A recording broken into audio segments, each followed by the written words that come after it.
Welcome everyone to another episode of SATV's Arm Wrestling Origins. Today we are having a special guest, the IFA World Champion Johannes Andersson from Överumans. Hello. We're very happy to have you here, Johannes. How are you doing? I'm doing good. What have you been up to this summer? This summer I've been working at the cemetery. So I've been digging graves, a lot of them.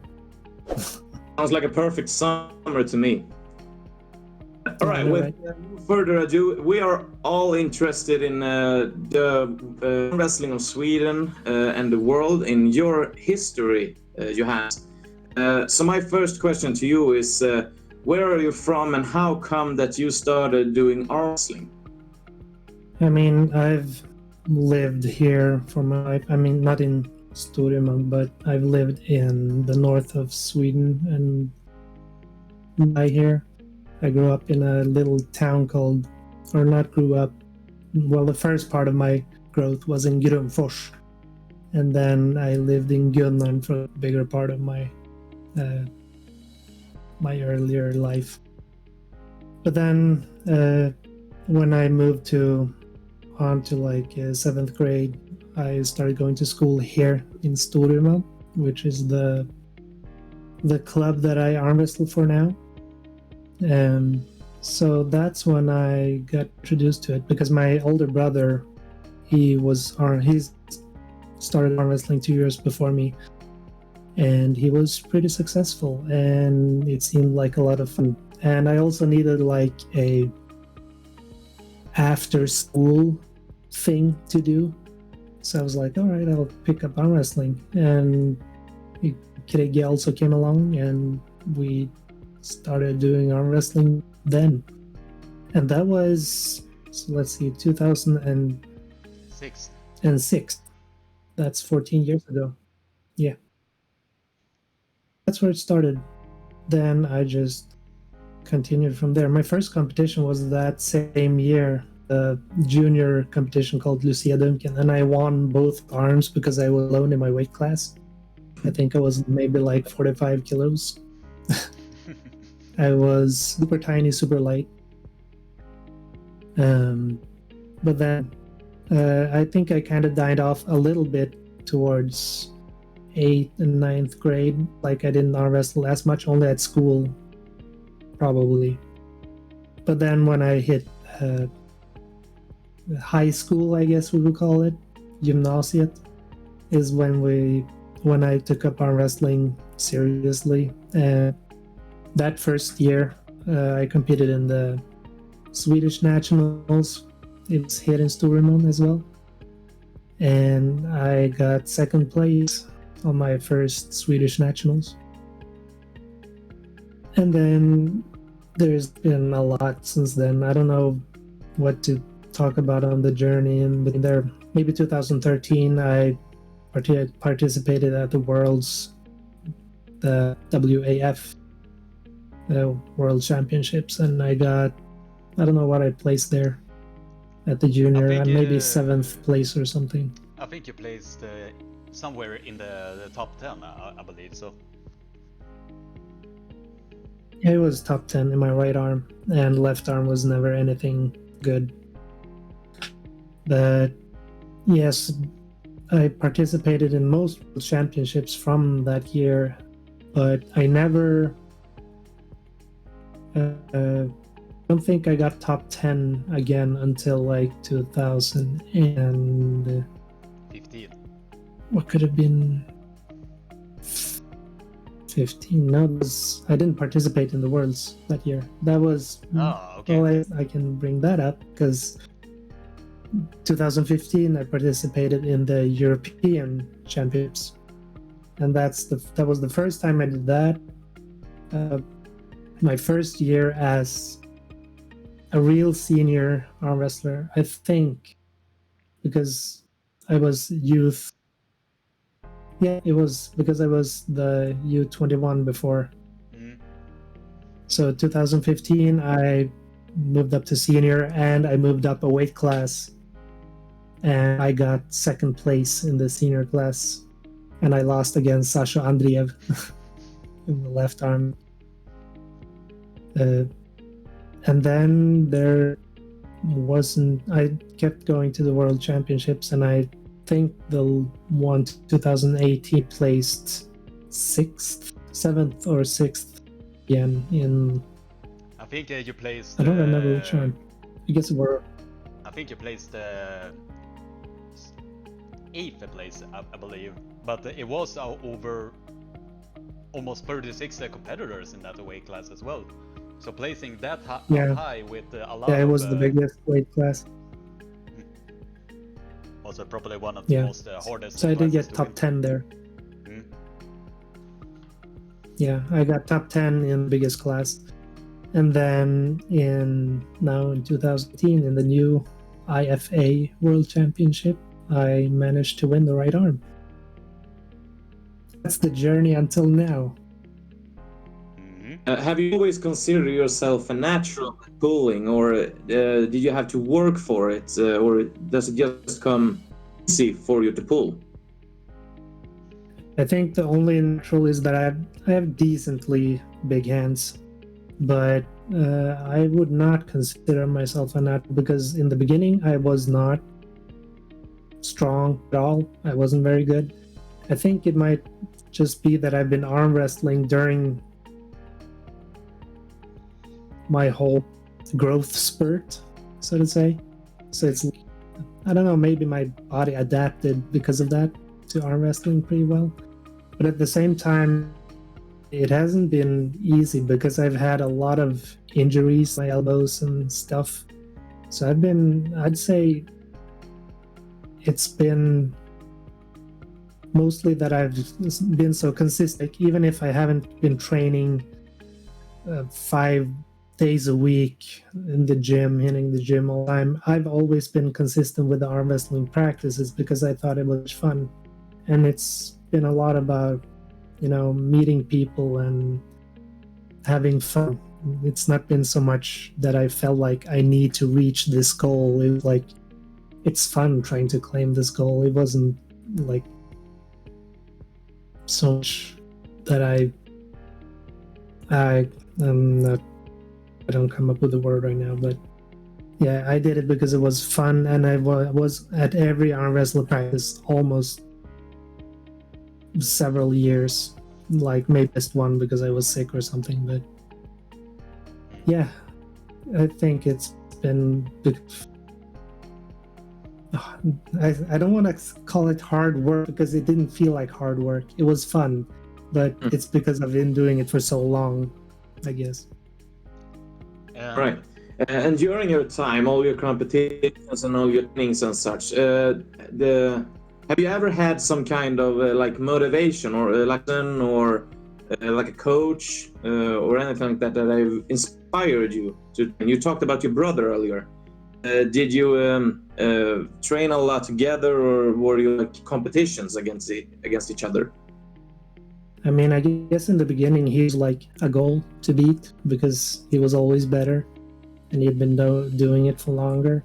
But eventually, I feel like we're so even now, and it's more like we keep on surpassing each other just a little bit, and then I surpass him a little bit, and we just keep going like that. But it hasn't been so much that I looked up to a role model. It's been more that I've had people that I look at and I want to beat. And I still have those. Like, it'd be nice to beat Patrick Berry in the left arm again. I haven't done that for a long time. He mostly beats me. It would be nice to pull against like Tom Holland in the right arm and stuff like that. It hasn't been that role models. I mean, obviously I've taken inspiration from a lot of different arm wrestlers, but there hasn't been like one main role model, I would say. Right. And back to you guys out there who doesn't know who Johannes is or his brother. Maybe you've heard of his brother, a man called Jesper Andersson, the first Swedish man ever to get the double medal at the Slaughter. a couple of years ago. So this is his brother. Yes. And it's, during your many years of arm wrestling, do you have a specific match that you sometimes reflect over or come back to? That's something that changed your career. Do you have any one of those? Do you want the positive ones or the negative ones? Your choice, mate. Your choice. A match that's changed my career. I mean, I can go to the first negative one is when I injured my right elbow the first time. I don't remember his name even, the guy I pulled against, but it was one of the first times I went in a weight class higher than mine. And like, yeah, it did change a lot because I learned that I had to train like muscle groups better, because mostly I just enjoyed arm wrestling and I didn't train specific things to like make sure that I don't injure myself. And so I'd say that's one match that changed the way I train a lot. That was back in 2012 even. It was pretty early. And then a more positive one. If I can interrupt you a little, I think some positive matches that I've been seeing you in 2015 at Bulgaria. You really made a name for yourself after you been slaying down world-class names over and over again. I mean, you managed to beat Dmitry Filikidis, Saur Saitov, Viorel Dobrin, and the year after that you managed to beat Craig Sanders and even got a win over Tom Holland as well. So I believe in that 2015 was the year that the world recognized who you were as an arm wrestler, in my opinion. Yeah, I would agree, and that's one that I can say changed a lot when I beat Viorel. It was the first big name that I knew of before I met him. Like most people, I'm like, okay, this is pretty good. I'm gonna look up who this guy is and look at how he arm wrestles, so like can train to beat him. But Viorel was a known guy already, and he had beaten a lot of big names. And the fact that I managed to beat him was like confirmation that I'm pretty good now. Now it's more like I have to be prestigious to get like even higher. So that's one match, and I guess also the Tom Holland match that I had proved a lot, because he was a big name, or he is a big name, and I gave him a very good match there. So I'd say like on a good day we would still be pretty even, and I'd like to pull him again. You're not such a big guy, Johannes. I mean, how old are you and how tall are you? I mean, for people that don't know. Right now I'm like 80 kilograms. Last time I competed in the Worlds, well, I was 78. And I maybe weighed in at like 26, but I competed in 78. And my height is, I think I'm like 178, something like that. I haven't measured myself in a long time. And that's centimeters, for those of you. Yeah, not feet. No, not feet. So now, Johannes, you have won the Swedish Nationals multiple times, and now you're even a world champion in the IA Association. So what's next for you? Do you have any participating goals, moments that you want to go ahead, or are you just driving with the flow during the pandemic, or well? So I just want to go to the States. I want to go to some USA competitions and have. I'm mostly just want to have fun. I don't see it as much as a goal to like, I need to keep this title now. It's more just, okay, I reached the title, now I can just enjoy myself because I already reached it. But of course it would still be fun to probe certain people that I haven't pulled yet, or that I've lost against, and that I want to prove that I actually can beat them. Anyone specific? I mean, I want to pull Tom Holland in the right arm. That would be fun. It would also be fun to just go up a weight class in Sweden and try pulling, Glenn Bengtsson and Niklas Nannestad. Oh yeah, It'd that be would fun be to an see how I'd interesting match against those, because those are really, they're really big names here, and I know they're crazy good. I don't know if I would stand a chance against them or not. I just want to know what it's like. I've always been lighter than them, and I've never gotten the chance to pull them. So I think it would be fun. And other big names, I'd want to pull what's his face, Joseph LeVay again.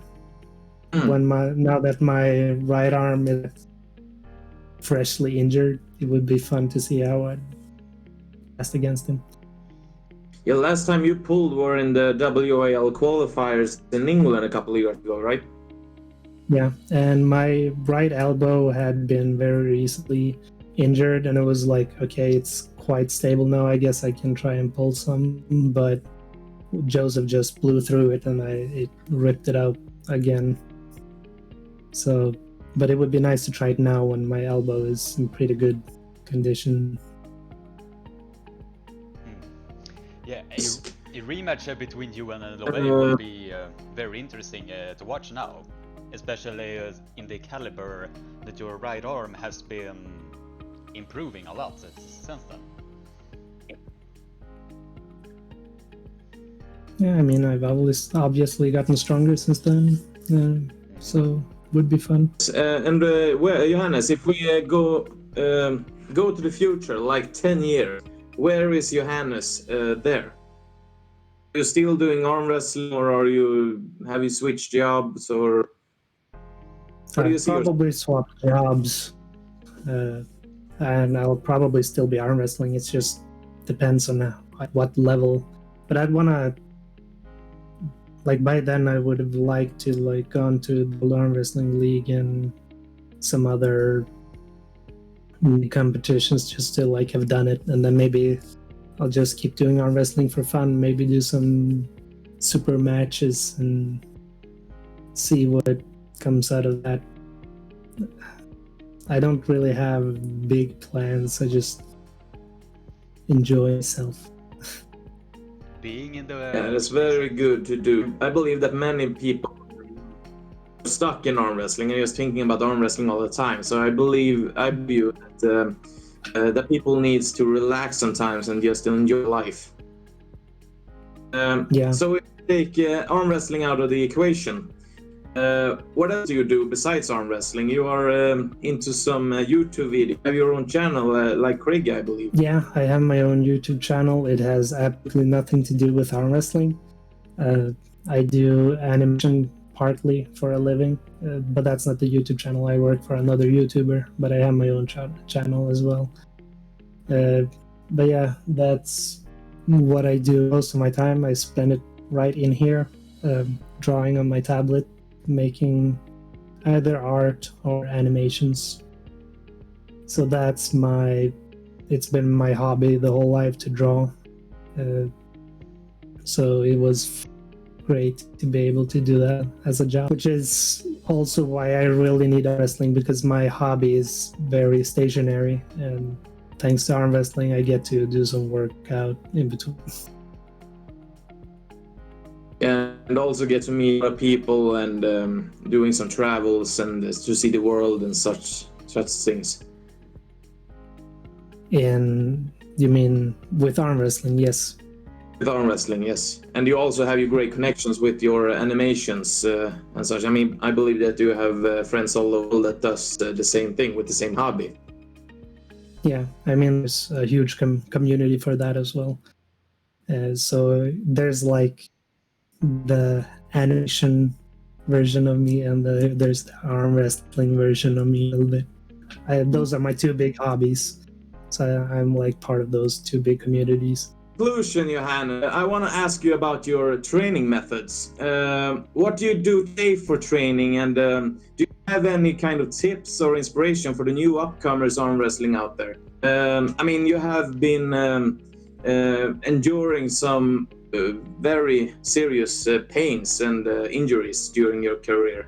So do you have any arm wrestlers who are training like crazy to not first off, I mean, those own training methods? I mean, my training methods is I mostly just arm wrestle. I do some rehab training and then I arm wrestle. But I wouldn't say that I'm a good role model on how to train.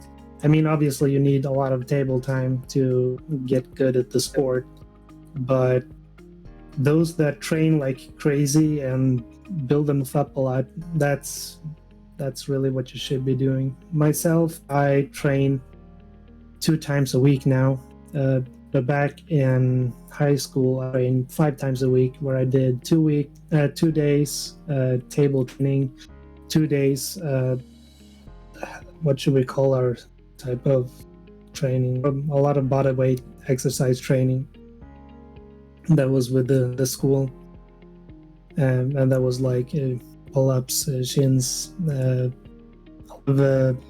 sit-ups, I also like call it where you walk across a log and climbing, that stuff. So I did that 2 days a week, and I did 1 day of gym training where I trained like to compensate, where I trained stuff that didn't really have much with arm wrestling to do. But right now, I still do those bodyweight exercises, but that's mostly as a warm-up, and then I do table time. But what I would recommend for new athletes is to start using your tricep when you arm wrestle, because back when I injured myself, I had a lot of hand control where I could just lift and push people's hands over very easily. But because I didn't use my tricep at all, because I've learned that my tricep really compensates for this injury that I have, it my elbow, and it has never healed fully. But the only way I can arm wrestle now is to constantly tense bicep my tricep while I arm wrestle. So that is something I would recommend, is to do more tricep than you think you would for arm wrestling, because you need it more than you think. And also sure to train the stuff that you don't train on top of the table, backside of the shoulders and the backside of the wrists, all that stuff, as it compensates for injury. And another tip I would give is that during your first years of arm wrestling, that's always where I've injured myself. It's against heavier guys than myself. All right, so there we have it. If you want to become a great arm wrestler and the IFA world champion, then just do like this. Do the table times, do the rehab, don't go weight classes, and just don't be stupid. Johannes, thank you very, very much for your time. I hope that you're doing well, my friend. It was an honor to have you here on this channel. And like maybe like you noticed, I've been doing most of the interview today due to some technical difficulties with Krigge. Please let us know in the description if you like this kind of video where we're in Swedish athletes. Please give us some kind of your thoughts of who you want us to interview in the near future. And if you like this video, please thumbs up, subscribe to the channel, and that bell, and this everything. Just do everything. And Johannes, we are going to post his YouTube channel in the descriptions. Please go in there and subscribe to him. That thumb, the bell, and everything. Just do everything. Do everything. Do everything. But don't go in the heavier weight classes. Then your elbow will pop. All right. So let's sum this up. It's been a great interview. So stay safe out there, and we see you next time.